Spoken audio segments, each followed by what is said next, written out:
This is just a disgusting ass sport. There just is no way around it. All right, so Max Kellerman. Guess Max Kellerman calls himself congratulating Devin Haney, and he now says that he is the lightweight champion, even though Devin Haney has been the lightweight champion this whole time. So Devin Haney goes out, correct him, and he says undisputed. And then Max Kellerman responds to say, no doubt, now nobody can deny you and whatever and whatnot. Now let me point out the fact that right after Devin Haney corrected him, he still didn't call him undisputed. And everybody took this exactly how I took it. It was a disingenuous comment. There's no way that Max Kellerman made this kind of mistake. It's just no way. Max Kellerman is very aware. And it's one thing I say about Max Kellerman. At times I've given Max Kellerman props because Max Kellerman has jumped out the window a few times and spoke on issues that most of the time most people wouldn't speak on. But I guess, he got reprimanded for speaking like that. You could tell something went on. So before I go in on Max Kellerman, I would first like to recognize that and say that I have seen that in Max Kellerman. I have seen him step out there and say shit that most people won't say. So it's not like Max Kellerman don't have it in him. But just like Andre Ward at times, just like Timothy Bradley at times, you see them play the corporate role. They got to play the corporate role. Hey, look, and you know what? At the odd time, I understand it. You know what I'm saying? They the ones giving you the check. You're going to have to do a little bit of dancing for them. I do understand it. But to me, this right here was just way out of the way to do. There's no way that Max Kellerman didn't know that he should have said undisputed. And then when Devin Haney was told, when Devin Haney told him that, it's undisputed, your reply is, yeah, no doubt. No. You called that man undisputed, Max Kellerman. And this is what I'm talking about. See, they got these fighters in a trick bag. All right. In one instance, let me use Jamal Charlo. In one instance, they'll talk a lot of crap about Jamal Charlo. Not wanting to do this, not wanting to challenge himself, sitting around waiting for Canelo Alvarez, whatever and whatnot. And, I'm saying it's true, and how they want people to pursue the fights and the best fight the best. But when these guys like Devin Haney try to fight the best and want to pursue the best, they're blocked from doing it. Then they want to turn around and talk about achieving greatness. These guys are not trying to do anything. These guys, when they do try to do something, like Devin Haney, look how they're treated. What I'm trying to say is there is no pleasing them. It's not. Can't you see it now?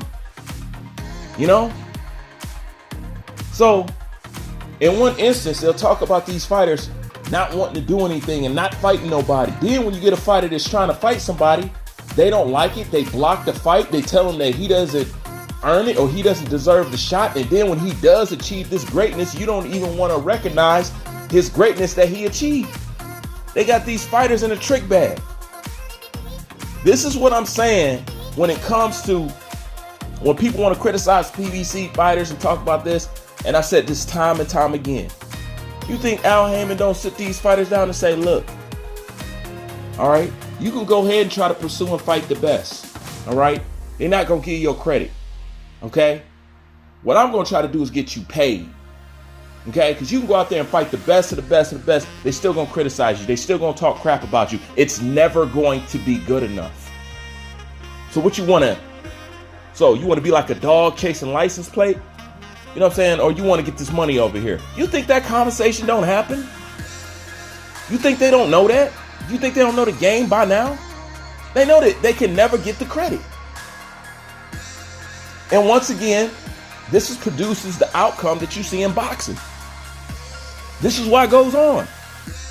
Because once again, why am I even going to try to pursue to even fight the best? You're not going to give me credit.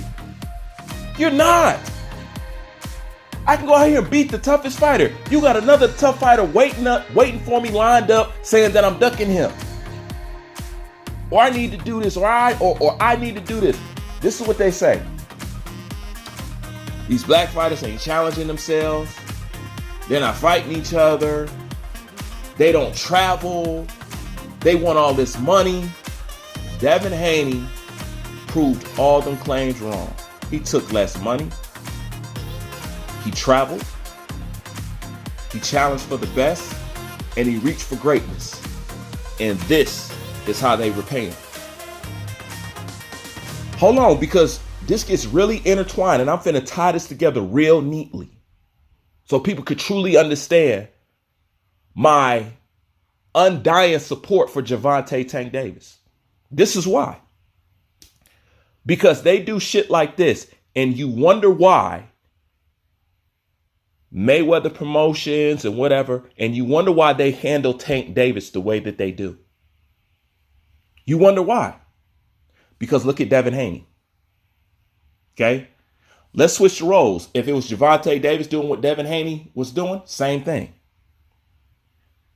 See, people are mad at Gervonta Tank Davis because he's above. This is why Gervonta Tank Davis is special. He's above the belts. He's above all the regular rigmarole that they saying that you have to do to prove something to themselves. They simply can use Gervonta Tank Davis off his popularity and his ability to attract eyes to the sport. They don't need the belts. They don't need to fight the people that you saying that they need to fight in the time that you saying he needs to fight it. Gervonta Davis, they're moving Gervonta Davis by their own clock. They're doing what they want. And that's what they don't want. Because you know what? They want to be the only ones doing that.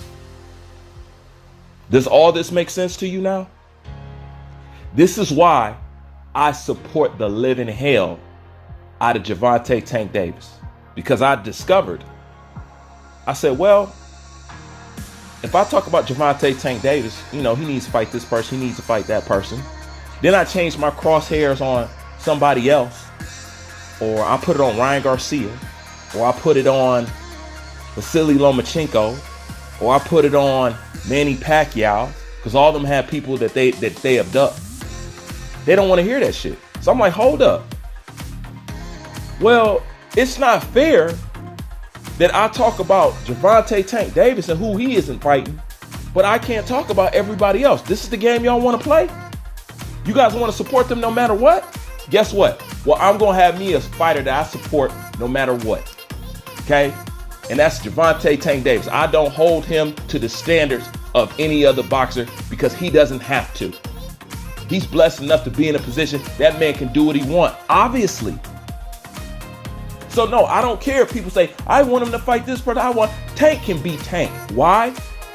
Because they are allowed their fighters to do whatever they want and don't want you to give them criticism. Well, guess what? I'm not going to bitch and complain, but I'm going to have somebody that I do that for. And I don't want to hear your mouth. Because if you want to complain about it, let's talk about your fighters. Let's put them all on an even scale. This is one thing that I said. Okay? Hold all these fighters accountable on an even scale, and this shit wouldn't happen. But y'all don't want to play that game.